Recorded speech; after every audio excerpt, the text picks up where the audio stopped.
Good morning, everyone, and welcome to our webinar on a lovely sunny day. Fingers crossed that sun does stay with us and we don't get this predicted rain that's due.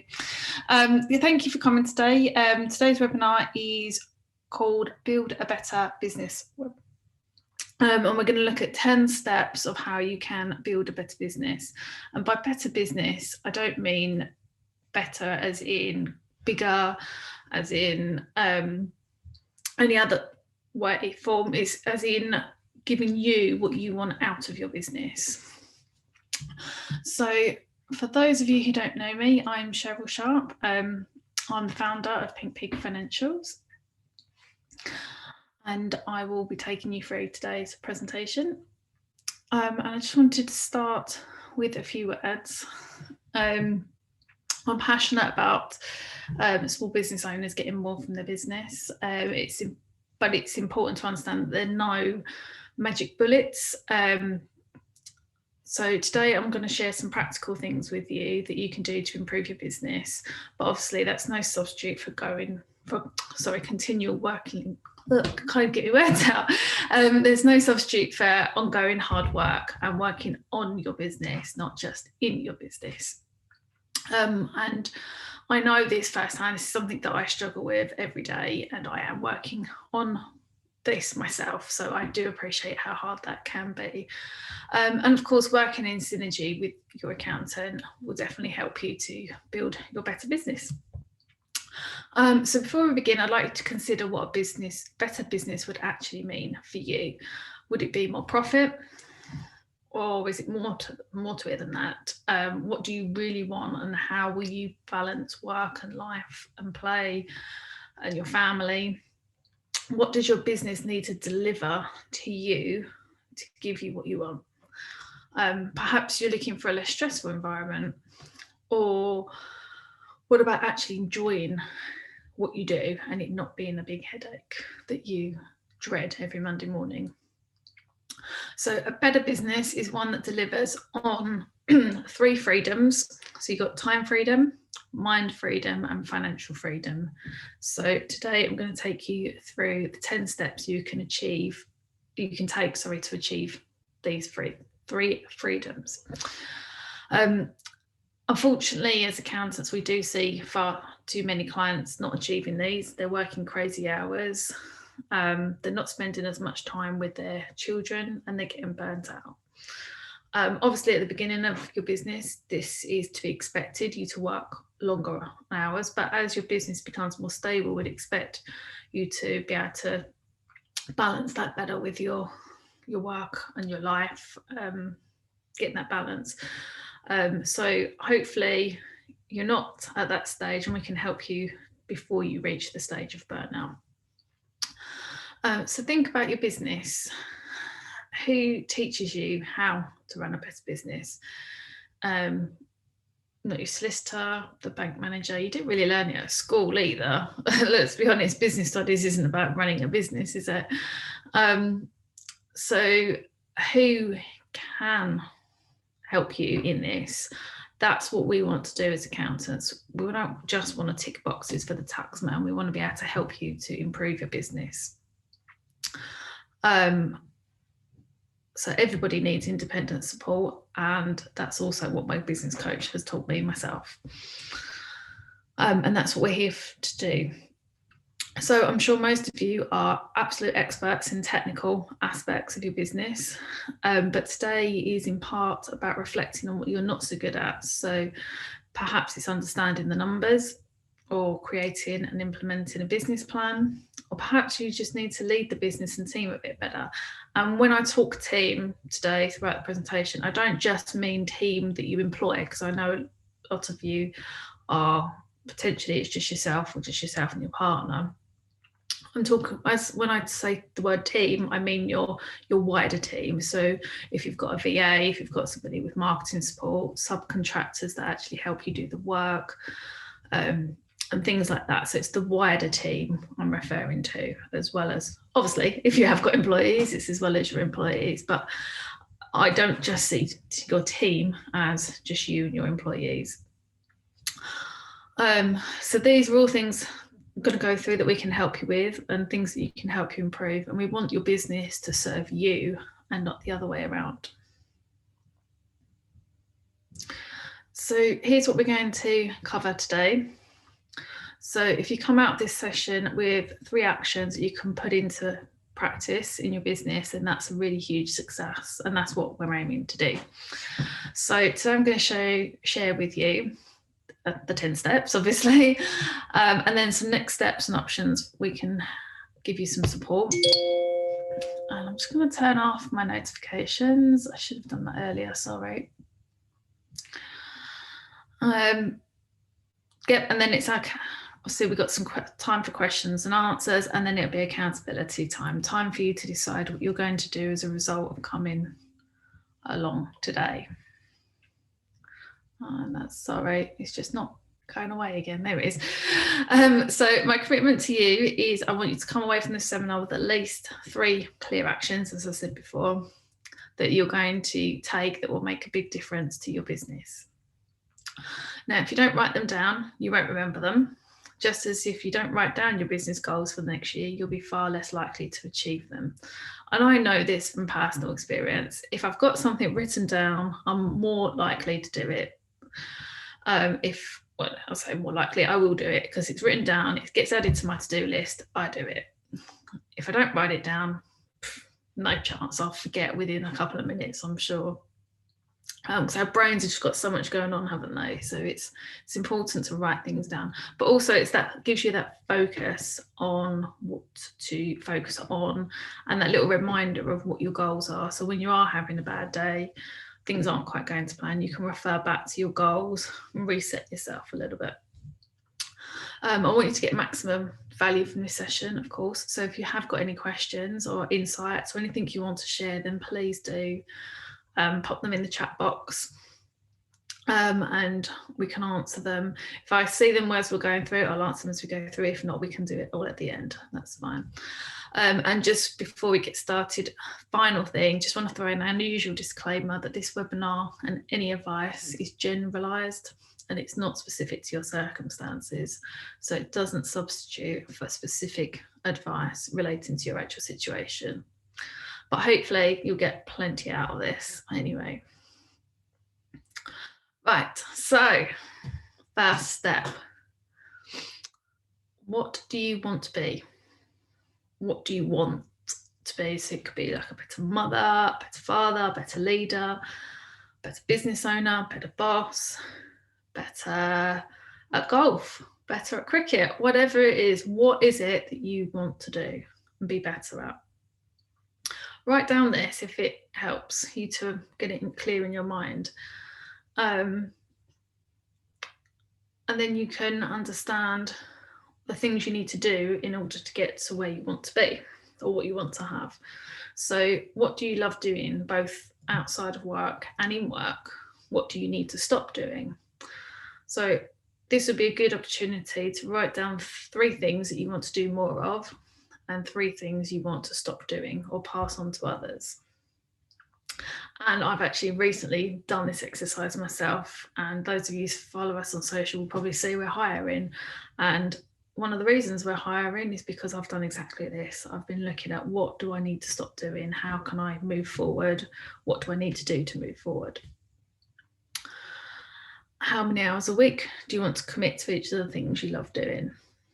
How many hours a week do you want to work? Take back control of your life by starting with a commitment to do the things outside of work you love doing. And again, write this down as well, how many hours you want to work and how many hours you want to be doing the things you love to do. What holidays do you want to have? Be specific so that the image is planted in your mind. Where do you want to go? When do you want to go? Again, write this down, block out the time in your calendar, and then you can work towards that. This is something me and my husband do every year, or every time we start talking about holidays, we work out where we want to go. One of our dreams is to take all the kids to Disney in Florida. We had planned to do that next year, but now we're thinking the the kids are at funny ages, so we're actually thinking it's probably not the right time to do it next year. So we're thinking maybe we'll wait another couple of years so the littlest has grown up. So it's all things like that. But it's still a goal that we've got for the future, that is something we want to do, and it's on our bucket list of things to do. How much income do you need to deliver on your new life? Well, I say your new life, your what you actually want to do with your life. And don't worry about the how yet. Just think about the number that you need to be taking home every month from your business to be able to pay for everything. And this probably isn't something you know off the top of your head, and you will get a copy of this recording so that you can go through it again, and you can actually then write down the steps as you go through. But all of those things you've written down there is giving you your own personal plan, or the start of it. And it's making it clear on what you actually want, and it's giving you that starting point to where you want to go. And I'd also like to say, remember, you have a choice. You're not a victim. Nobody else will create this for you. If this is what you want, then let's get clear on it and let's get working towards it.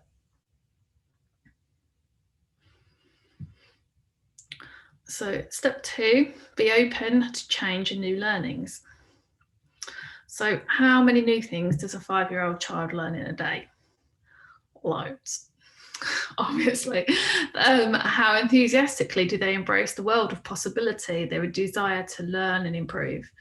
How easily do they give up? Not very easily. And why is it, as grown-ups, we forget that 5-year-old mindset and close our minds off to new learnings? So just think back, for those of you who've got older children, those of you who've got younger children are probably quite in the thick of it. Why? The word why. They just want to know everything, don't they? But as we get older, maybe we become complacent. We think we know everything, or know what we need to know. But we stop that questioning, we stop that desire to learn. But there are new learning opportunities everywhere, and obviously you've come on this session today, so that's one desire that you've obviously had. And in this new digital world, there's loads of opportunities for new learnings, like webinars and various other things. So here are my 5 ways to learn more, and obviously then be able to run a better business. So we all do it. Resist the urge to hang out on your phone. We're all slaves. I say all. Some people have this now, but many of us are a slave to our phone, and we're just constantly scrolling through and looking.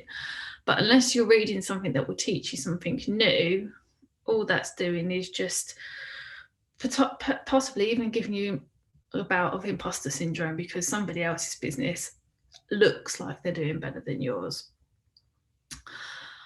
Secondly, enroll in courses, workshops, online or in person. Obviously you've come today, so this is your new learning for today.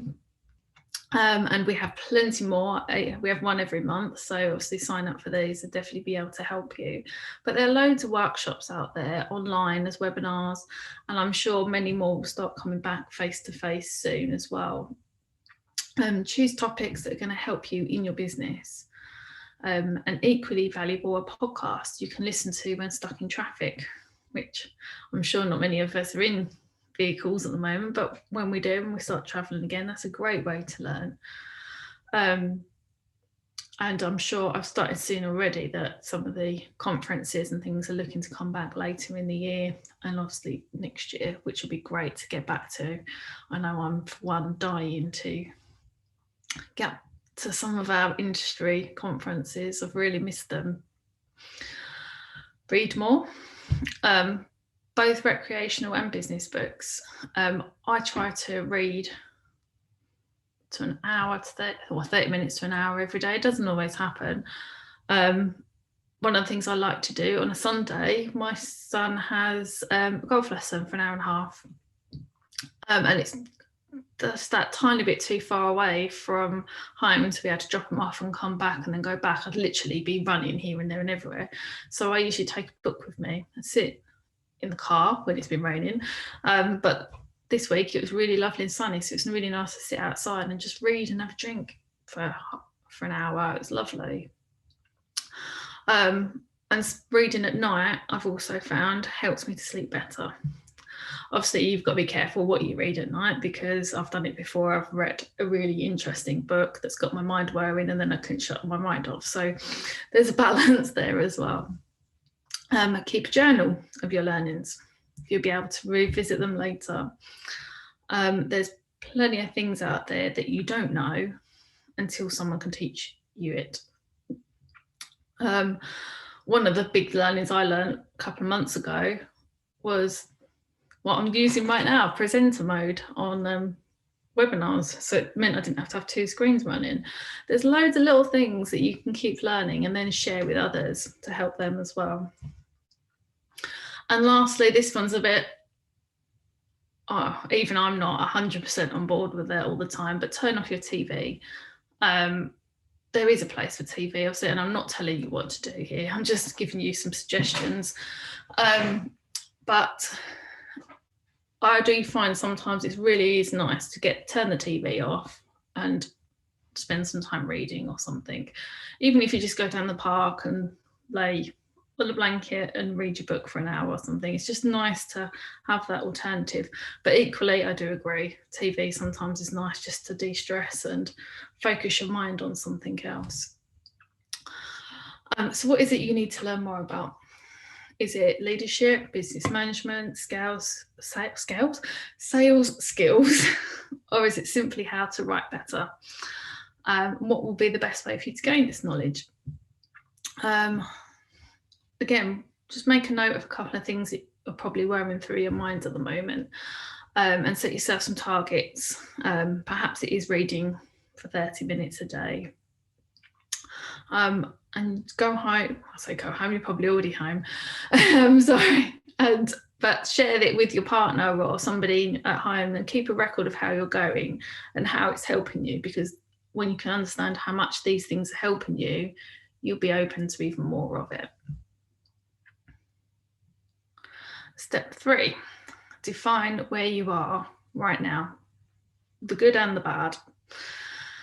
So the first 2 steps were about getting clear on exactly what you want and being open to change and learning. And this step is all about defining where you are now, the good, the bad, and the ugly. And especially the bad bits, that's the bit that's quite often overlooked. This whole step, it's quite often overlooked. If you're using Google Maps or any sat nav to get directions, it always wants you to know, first of all, where your starting point is. So it needs to know where you are so it can tell you how to get to where you want to go. And it's the same in business. And while this may seem an obvious thing to do, we see a lot of business owners trying to make a plan without fully understanding where they are right now. And when I say warts and all, I mean you need to have a really honest conversation with yourself and be really understanding about the following points. So the degree in which you are aligned, you and your team are aligned with your thinking and where you want to go. Especially if there's more than one of you, are you both heading in the same direction? Do you both want the same thing, or all of you want the same thing? And when you speak to your team about this as well, your lead and possibly your management team, if you've got one, all right, their goals and where they want to go isn't going to be exactly what you want to do, but are their goals aligned with yours? Do they want to go in the same direction, although a different end point, but are they going to be with you on your journey because it's helping their journey as well? Is the current level of activity that's generating the sales and returns you're achieving, is that what you want? Is that what you need? It's not just about the sales numbers themselves. For example, how many leads are you generating a month? How many proposals or quotes are being written and accepted? What is your average sales value? How many networking events are you attending or running a month? All the little things that you need to understand and know where you are so you know how to improve. The extent to which your team has brought into your plan, your culture and your core purpose. And again, I mean your extended team as well, because they all need to be singing off the same hymn sheet. without them on board, you won't achieve anything.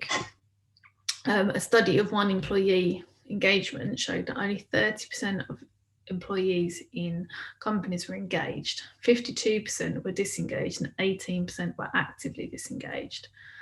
Studies also prove that businesses with engaged team members significantly outperform those without. I appreciate if they're not employees, it's harder to build that with a team, but there's still ways around it, and there's still ways that you can do that and have that bond, that culture, and get everyone singing off the same hymn sheet and moving forwards as well. So the appropriateness of the the appropriateness of the measurement of your reporting systems you have in place to track your results. So it's great to set targets, but if you can't measure them, then you're flying blind. And we will come on to this in a bit further down the line as well. But Xero is a great base for this. As very basic reporting, it's brilliant. And then also think about your 5 biggest vulnerabilities right now. So where are things most likely to break? For example, poor systemization, high turnover of your team members, cash flow, all of these things that could potentially stop you from getting where you want to go. So just as Google Maps asks you for a starting point, as we said before you make a plan to head somewhere new, you need to understand where you are right now. No matter how bad that looks or how much you've been avoiding it, the sooner you know where you are, the sooner you know what you need to do to get to where you want to be. So to recap the first 3 steps, step 1 is about getting clear on what you want. Step 2 is about being open to change and learning. And step 3 is knowing where you are. So now you're ready for step 4, making a clear plan. And remember that business is there to serve you, not the other way around. You shouldn't be a slave to your business. Your business needs to work for you. So if you refer back to step 1, where you recorded what you want to be and how you want to work and the hours you're prepared to put in, you can then build a plan around that from what you personally want from the business. So let's think of this as an example. So say you need £100,000 a year. I'm just plucking figures out that are easy to work with. So say you need £100,000 a year to cover your living costs and the family holiday that you want, and you know your overheads are currently another £100,000 a year. Then you need to make a gross profit of £200,000 to cover that. If your gross profit margin is 50%, then your annual sales need to be 400 to cover everything. And then you can work back and say, right, well, if I want to have, say, 4 weeks, I need to get the calculator around now. So if you want to have 4 weeks a year off, that means you've got 48 weeks of the year to do that. So that means 400,000 sales divided by 48 weeks is 8,333 a week. So now you can see what you need to understand your current situation. If you can improve your margin by just 2% to 52%, then you won't need to make as much sales every week because your profit margin is higher. And from there, you can formulate your budget. So these were very broad numbers, and I know they're not going to be right for everybody, but it just gives you an example. And you need to make sure that your plan is linked directly to how your business will deliver on the personal goals. So we've got a couple of basic rules for creating a solid plan. First of all, keep it short and sweet, 1 page, 2 sides at max. You don't need to go over 2 sides of paper. Identify no more than 4 main goals for the year. And these could be little mini goals to get you to your bigger goal. So it could be that you need profit of £100,000, as we've just gone through in this example to give you the life you want. But that's not doable in year one at all. So maybe for your first year, one of your goals is to get to £25,000 profit. So just because you've got your big goal in mind, you can break that down. You don't need to go straight towards that big, unless you want to, of course, and it is doable. But there's no point in going for this high realistic goal immediately, because that's just going to be demotivating. So break it down. If you've got too many goals, then you will struggle to achieve them. So just think of 3 to 4 main goals for the year. And then you can cascade your annual goals down into 90-day goals. So again, identify the actions you need to complete each of the goals and set them for your quarter. And you can do this for every quarter of the year. And then identify 3 to 5 key performance indicators. And key performance indicators, they don't have to be something spectacular and amazing. It could just be, so first of all, your sales goal is one of them. You could then break that down and say, right, well, to get this sales goal, I need to get X amount of clients. So your next KPI will be your number of clients and things like that. So think about, if you're like a hairdresser, for example, it could be you need to do so many colours in a week. And then you can break that down to how many people and how many hours and things like that. Share your plan with your team, and their personal career goals can then be linked with your plan, so that you're all on the same hymn sheet and you're all moving forward together. And then that will also help them to define their own actions and their KPIs personally. And they should be recorded in their job description and can help you form part of your annual reviews with them. And even if they're not employed by you, you can still share it with the team, because I'm sure they've got their own goals that they want to go to. And if you're helping them to grow their business and their goal, get closer to their goals, then of course they're going to help you. Keep the plan highly visible so everyone can see it. And you can track your progress against your plan and celebrate success along the way. And then lastly, review your plan at least quarterly and have somebody independent hold you accountable. Your business plan is like your how-to guide of how to achieve what you want in life. So it's a really, really important document to have for your business. How good is yours? Do you even have one by now?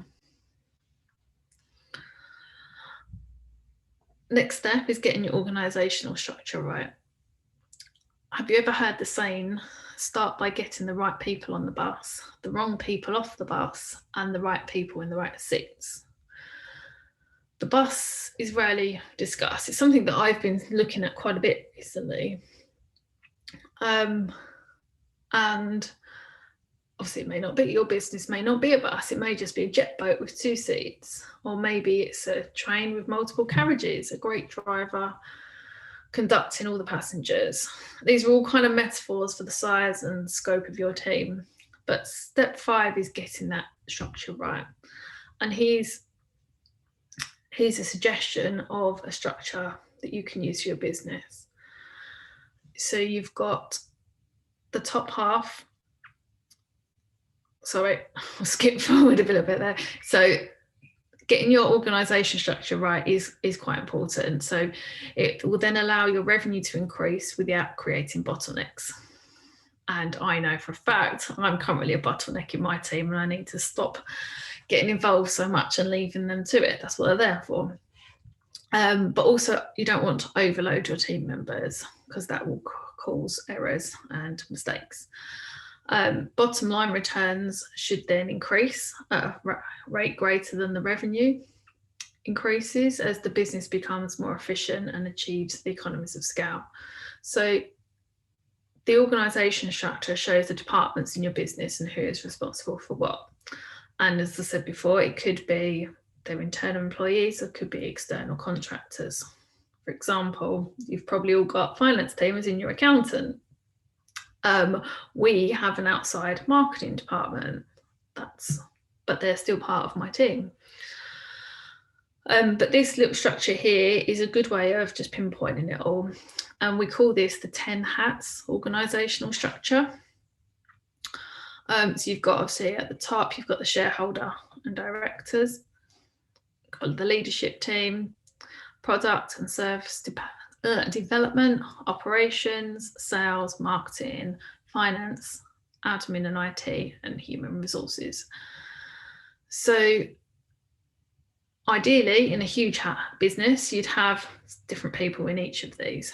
But obviously, if it's just yourself or a couple of you, then you will be wearing more than one hat, hence the 10 hats.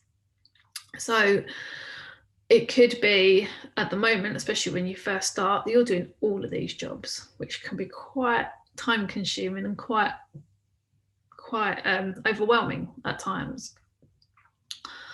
But it's good to understand and compartmentalise these roles. So you can then start realising what comes under each hat, what could then be outsourced, or what you could employ somebody to do for you. And each of these structures, so along the bottom, they can all have their own KPIs of what they need to do to deliver. So your salesperson, be that yourself or one of your team members, they can have a goal of so many sales a month. Your marketing department, or again yourself, could have a KPI of an engagement reach or people landing on your website, your bounce rate. Finance, the KPI there could be something along the lines of people paying you within a certain amount of days, and so on. So you've got loads of different things there that you can do and have some KPIs for. And it's really good to review this structure regularly. And when you are starting to struggle, understanding where or what each person does and what is responsible for, where the tasks fit into each of these hats, is really then helpful to be able to work out who you need to come onto your team to help you. And this is an exercise that I've done very recently myself, hence we're now advertising or employing an admin person, client coordinator, because there's lots of tasks there that are creating a bottleneck that somebody else can do, and that's what we're bringing somebody in to do. So there's really good way of, it may seem really silly you writing all this out, but it really does help to understand, make it clear what person's doing what, even if it is just you doing all of them at the moment, because you can understand where the bottlenecks are, what bits are not getting done but should be getting done, where you need that help. Sorry, my throat's going.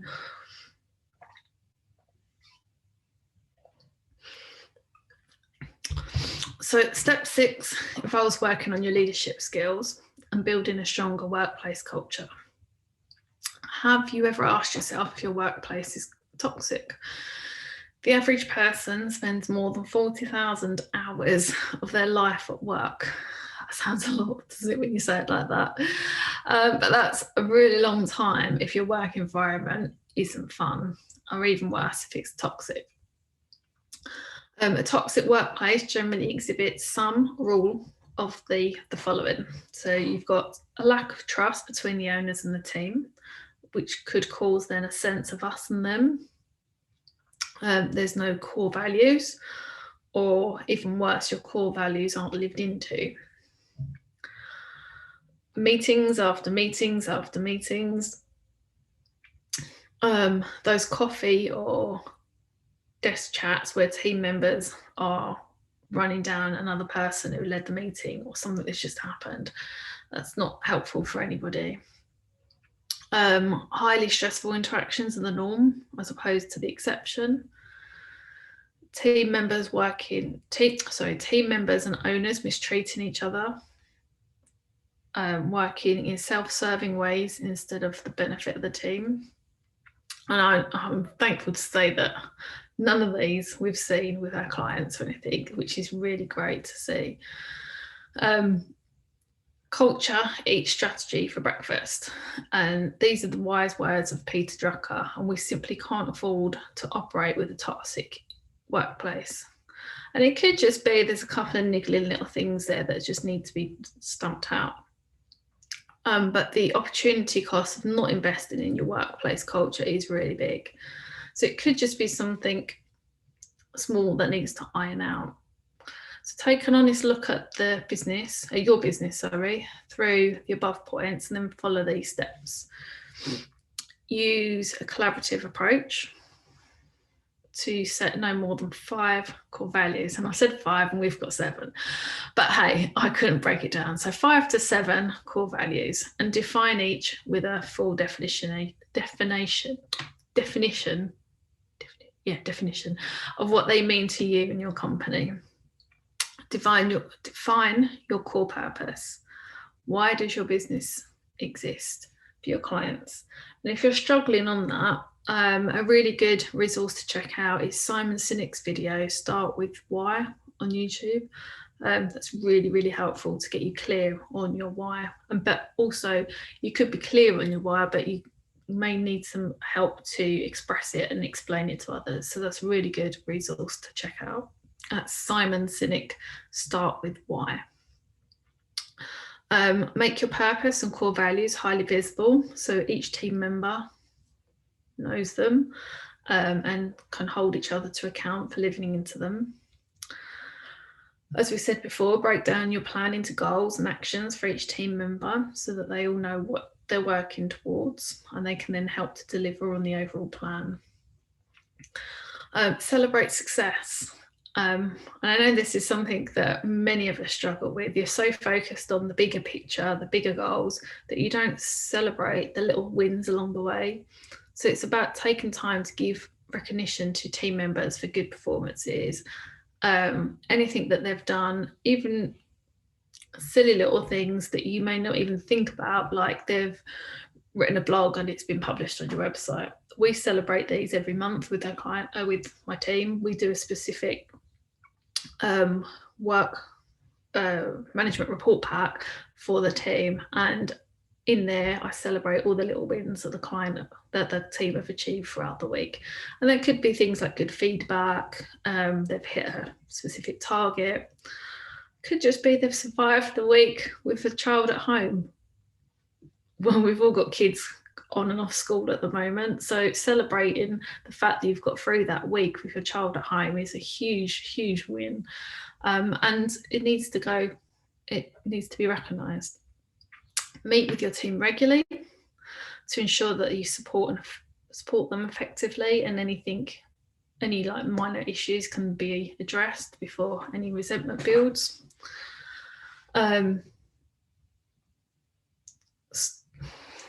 Stop hating favourites. I'm sure we don't do that, but maybe we do unintentionally. So give equal opportunity for each of your team to grow and shine. And one thing I did learn the other day when I was reading a book, you've got potentially your star employee that just gets on with it, hits goals all the time and everything, but because they're doing so well and they just get on with it, you probably don't give them much time because they're fine, they don't need it, and you focus on the employees that are struggling or need your time, need some help. But don't forget to go back to that person who is flying and just give them that little pat on the back as well, and give them that little bit of time of your time as well to reinforce that they're doing a great job. Basically, everyone wants to hear that, don't they? Have more fun at work. Build some fun or team building exercises into the working week. Helps people to refresh and find flow easier when they get back to work. So especially as you're bringing teams back to the office or back to workplace right now, it's really good to do something fun to reconnect and get back to it and just get that connection back again. So to quote Henry Ford in relation to teamwork, coming together is a beginning, keeping together is a progress, working together is success. Step 7 is all about accountability. And there's only one way to ensure that the actions you commit to get done, and that's giving someone nagging rights to follow you up. So let's think about how 99% of people approach their New Year's resolutions every year. And I'm sure I'm not the only one who's done this, but you start with the ones you didn't achieve last year. Similarly, if you set a goal to go to the gym regularly, simply having a gym membership will not be enough. Most personal trainers are primarily there to make sure that their clients show up. Without a personal trainer, it would be easier to put off a gym session, and I know that from personal use as well, and justify the decision with a below-the-line excuse. So who are the best people to hold you to account? Again, using the sports analogy, do successful teams want hard coaches or soft coaches? And the answer there really is obvious. And it's the same in business. We all need somebody who has the backbone to hold us firmly to account and dish out consequences to us for our failure to act. A life partner or friend, and I will caveat that with most friends, won't be hard enough on us. They're more likely to let us off because they don't want to upset us. And they don't want to ruin a friendship or relationship or anything. But on the other hand, a hard coach is not so much worried about that. They're not worried about upsetting you because they're doing it for your own good, and that's what they're there for. They simply stand for us achieving the results that we say we want to achieve, which in the long term will make us happier. Great coaches demonstrate more than backbone.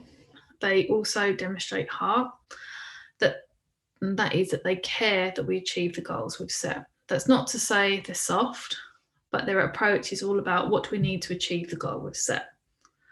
And I know this firsthand. I work with a coach who I see every 2 weeks, and I know that I don't want to turn up to that session not having done something I said I was going to. And it really does help me to keep progressing forward. And similarly, those who we work with on this kind of basis with our clients, we've seen them come forward in leaps and bounds as well, because they give us their action points and then they follow through, because they don't, not that they don't want to let us down, but they've got that extra person there to hold them accountable, that they want to, I don't know, I can't find the right words to say it, but it's a mindset thing, isn't it? You're far more likely to do something when you know you said to somebody else you're going to do it than when you just promise yourself you're going to do it. So who do you use as your accountability coach? Make sure you do select someone with that essential backbone, but also with the heart to keep you on track. Most businesses generate the vast majority of the business from referrals. And the great thing about referrals is they don't cost you anything. The best place to gain the referrals is by networking with your existing clients and the people you do business with. And this is what step 8 is all about. So how can you maximize referrals from your networks? So here's a few things for you to consider. So consider the lifetime value of a new client to you. So let's say you own a restaurant and the average customer, so I'm thinking here of a family of 4, visit you and they spend £100 per visit, and they visit 5 times a year. The restaurant's gross profit margin is 66%, and their customers generally keep returning for around 5 years. So the lifetime value of that restaurant's customers would be £1,650. That's £100 a visit times 5 visits times 66% times 5 years. So with that value in mind, what can you give your customers to demonstrate how much you appreciate their repeat business? So perhaps it's as simple as a complimentary drink, thinking back to the restaurant example. They'll simply spread the word. So what can you do to delight your existing clients? Identify the business that you work with that complements your services. So for example, a surveyor may work with lawyers, valuers, bankers, accountants, and obviously tradespeople.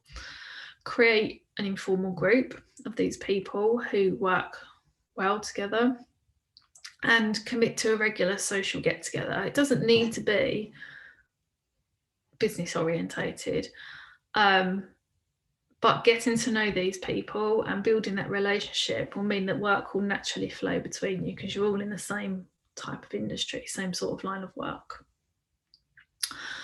Focus on referring more work to your network than you seek in return. I've been to a couple of BNI meetings recently, and one of their core values is give as gain. And it is really true. When you give work to others, it will create a desire to give back to you. It's also known as the law of reciprocity. I hope I've said that word right. But basically, when you do something nice for somebody, they'll often reciprocate a gesture far more generous. And I often see it as well. It may not necessarily be that person that you do something for, but they could do something for somebody else. They'll do something for somebody else, and then that person will come back and do something for you. So it may not be a one-to-one thing. It could be in a circle, but it often generates more referrals because everyone's working together. Obviously, find out where your target market hangs out in the greatest numbers. This is probably one of the basic marketing steps, but if you know where your target market hangs out, then you may be able to go and join them. So in a networking example, where does your target market go? Could it be something like a BNI or a Chamber of Commerce, or could it be more of an informal, like a mum's networking or something? Where do your clients go? Where would be good for you, therefore, to meet them?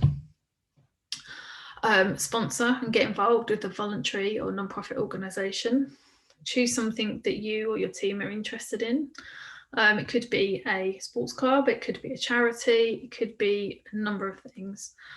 But don't peddle your wares or try to sell when attending these things. Just wear branded clothing or have signage up and just be you, and people will get to know you. Prospective customers will begin to know you, like you, and trust you, which is the 3 elements to create that buying power.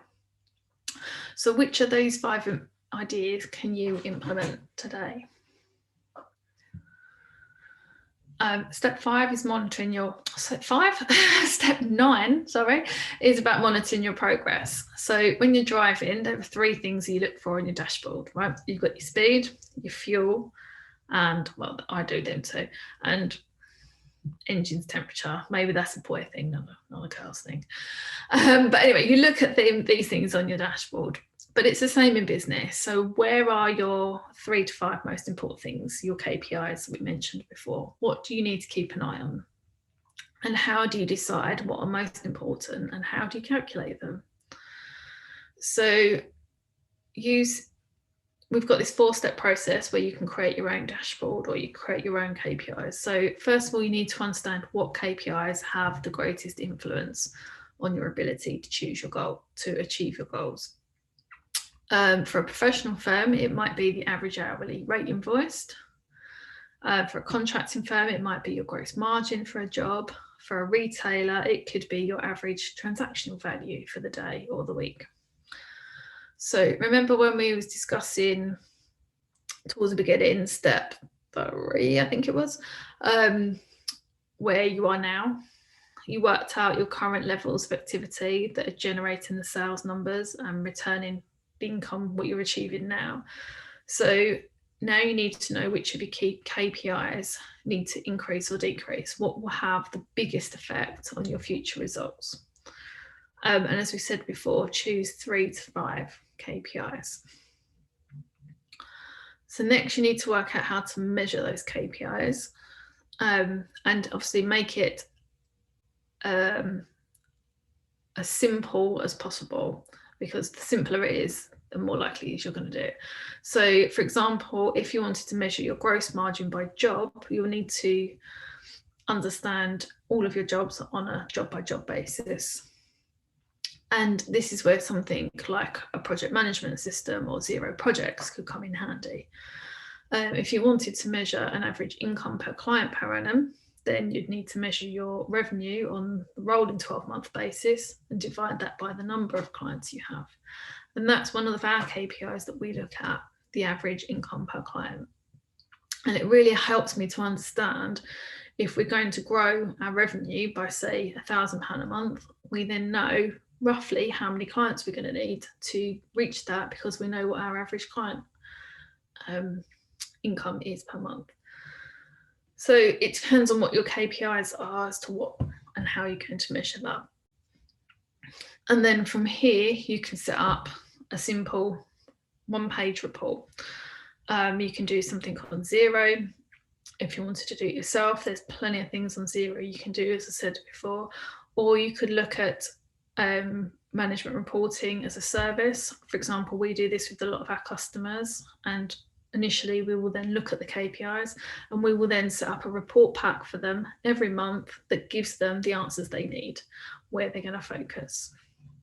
But make sure you allocate time to go through the report every month or quarter, depends on how you want to do it, because it's important to actually understand what those numbers are telling you. So producing the reports, one step, but understanding it, what it's telling you, is the second step. And of course, making sure you share that with your team as well, so they're all moving forward with you.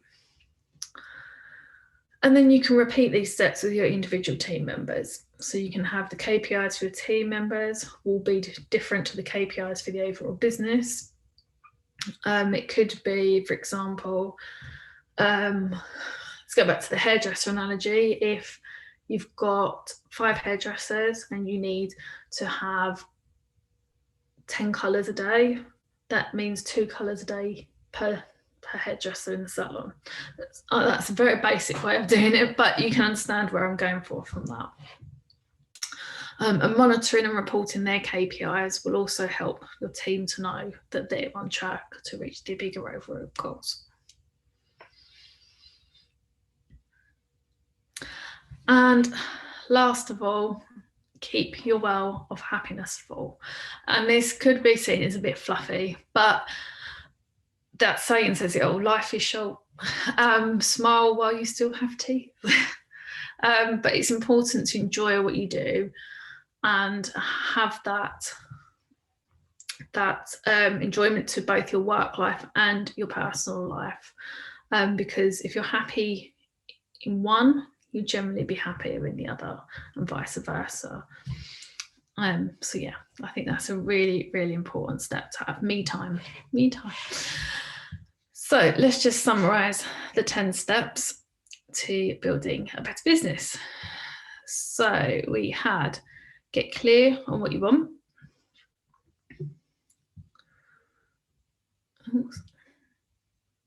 Be open to change and new learning. Define where you are now, the good and the bad. Make a plan. Get your organisational structure right. Be a better leader and build a strong workplace. Get somebody to hold you accountable and independent. Sorry, I should have said that. Build strong networks. Monitor your progress and keep your well of happiness full.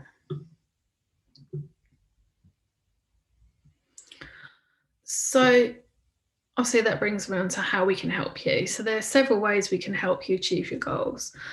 For those of you who don't have a business plan, we can help you develop a one-page business plan.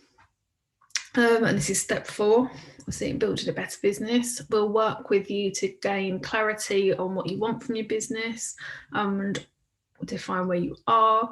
We'll help you set goals for the year, identify action points, and also we can look at understanding your vulnerabilities, but also your opportunities as well. So what opportunities can you really work on?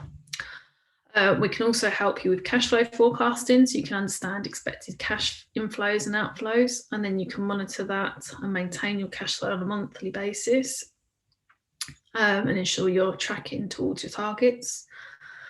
Step 7 was getting somebody to hold you accountable, and quarterly coaching is something that's a really good option. And this is something we are looking to implement soon. So if that's something you're interested in, then let us know and we can pop you on the list for when it's available. Step 9 was monitoring your progress. So as I mentioned previously, we've got management reporting, which is a great way to check your progress and keep momentum going. And that includes a 15-minute momentum call, so you can really make sure that you understand what your numbers are saying, not just getting a report every month and filing it away somewhere. We'll make sure you actually understand what it's telling you and then getting action points on how to keep going forward. And also we've got complimentary client meetings. So we offer these every year to our clients to review goals and everything. And we also offer these to potential new clients. But whatever you need help with, remember it's likely you'll need to stretch and get out of your comfort zone a little to achieve what you want. One of the biggest problems we see in business is FTI, failure to implement. So if you don't write down the actions you need to take, you won't do them. What 3 actions will you take after attending this webinar? Or what projects do you need to begin to start solving the problems you've been experiencing in your business? Doing nothing is simply not an option. So remember, the definition of insanity is doing the same thing over and over again, but expecting different results. So now's the time to start doing something different. As you exit, there will be a quick questionnaire, and on there, there's space for you to write down your 3 action points. So please do pop them on there, and I can then make sure that you complete those action points. Do we have any questions? I have seen one. I can't get to them now.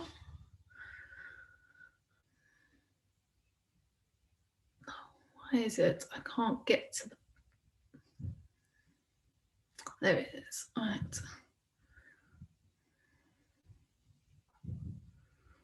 Oh, thank you, Darren. Enjoy your meeting. Good luck. Any other questions coming through?